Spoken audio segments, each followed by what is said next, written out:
जय जवान जय किसान मित्रांनो, आता शेतीत नागडी वगैरे झालेली आहे.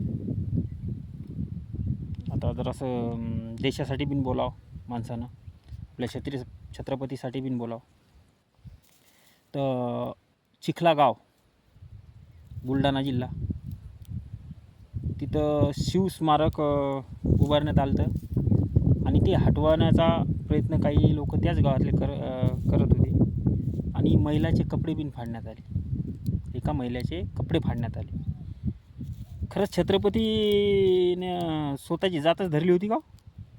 नाही, माझा उद्देश हो आहे, स्वतःच्या जातीसाठीच स्वराज्य निर्माण केलं का? पुऱ्या भारतात जेवढ्या जाती आहेत, धर्म आहेत, सगळ्यासाठी स्वराज्य मिळून दिलं. कोणी दिलं? छत्रपतीने दिलं. छत्रपती एका जातीचे किंवा एका धर्माचे नाही, म्हणजे धर्मासाठी नाहीत, सर्व धर्मासाठी जातीसाठी त्याने कार्य केलं. त्याच्या सैन्यात 18 प्रगड जातीचे मावळे होते. त्याचा इतिहास ऐका, त्याचे शिवचरित्र वाचा, त्याच्यात काय आहे. पर स्त्री ही माती समान मानल्या जात आहे छत्रपतीच्या काळात. आणि तुम्ही या काळात स्त्रियांचे कपडे फाडता. अशी इतकी दलिंद्र बुद्धी कुठून येते हो तुम्हाला? म्हणजे जेवढे महात्मे झाले, तर महात्मा ज्योतिबा फुले फक्त माळ्यासाठीच केलं का? सर्वांसाठी केलं. आणि हे डॉक्टर बाबासाहेब आंबेडकर याने घटना लिहिली, एका जातीसाठी लिहिली का?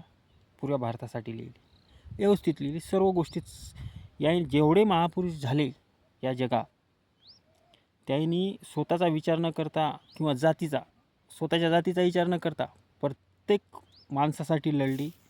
तेव्हा काहीतरी ते बनले आणि आज ते आपल्या मना नाहीत, बरोबर. परंतु तुम्ही असेच जर गावागावामध्ये भानगडी करसाल तर पुन्हा मुघलं येतील, हे लक्षात ठेवा. छत्रपती 51 वर्षात गेले, मुघलाशी लढली आणि मुघलाच्या मनात बिन ते जिवंत होते. कारण राजाच असा बनून गेलता की दुसरा राजा तसा होणे नाही. तुम्ही फक्त हे जातीवातीचा विषय कुठे येते माहीत आहे का? फक्त राजकारणात जेव्हा विलक्षण असते ना, तेव्हा हे पुढाकारी लोक बस आपली जात करत आपला फायदा करून घेतात. बाकीच्या लोकांचं काही घेणदेण नसते माऊली द्यायला. तुम्ही जरासे लक्ष ठेवा. छत्रपती होते आणि आमच्या मनानं अजूक बिन आहेत.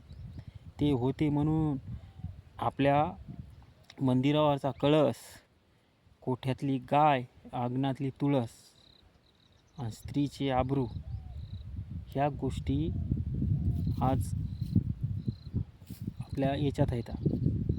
नाही तर आपल्याला मंदिरात जायले मुजरा करणं पडला असता. आलमपना, अगर आपकी इजाज़त हो तो हम मंदिर के दर्शन के लिए जाए, ते कीर्तन करे, असं करावं पडायला का? मस्त जगायला लागले ना. तुम्ही सगळे मरायसाठी आले, हे लक्षात ठेवा ना. तुमचं इथं कपडे बिन नाहीत, फक्त बुद्धी चांगली चालवा. पुढच्या पिढीला आपले संस्कार भेटले पाहिजे. आता महाराष्ट्रात म्हणजे आपल्या भारत देशात पुन्हा हे सगळ्यात संस्कृती मानल्या जाते. आता महाराष्ट्रामध्ये तुकाराम महाराज झाले, सावतामाळी झाली, या सर्व संतांनी, नामदेव महाराज, या सर्व संतांनी असा विचार कधी केला का की बा मी मराठाचा संत हो, तर मराठासाठीच कीर्तन करणार? सावतामाळीनं असा विचार केला का मी माळी समाजाचा हो, मी माळ्यासाठीच कीर्तन करणार? किंवा आपले गोरोबा काका, त्यानं आपल्या जातीच विचार केला का? हे संतांनी मार्ग दाखवण्याचे प्रयत्न केले आणि सर्व संतांनी म्हणजे स्वतःच्या वेदना म्हणजे त्रास सहन केला. हो, नामदेव महाराजाला तर कीर्तन करू दे नाही तर हो समोर देवानंच मुंडकं फिरवलं ना, सगळं मंदिर आवड्याचं फिरलं आहे. नाही पहा इतिहासात जाऊ. आता आपले जे पूर्वजून झालेले आहेत महापुरुष, राजे महाराजे, संत, आता माऊलीनं 16 वर्षातच ज्ञानेश्वरी लिहिली. हां, त्याचा छळ झाला.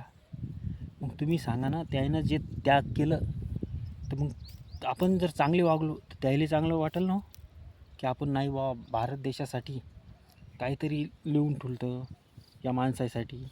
आणि ही माणसं माणसासारखी राहिली, जनावरासारखे वागू नका ना.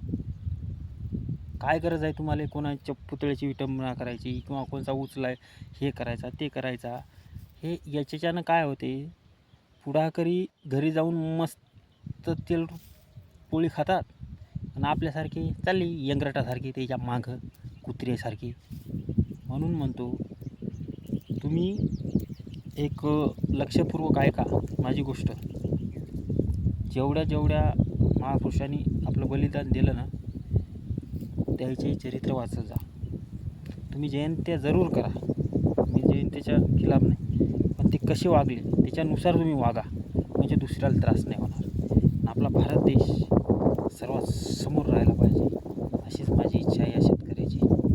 जय हिंद, जय महाराष्ट्र.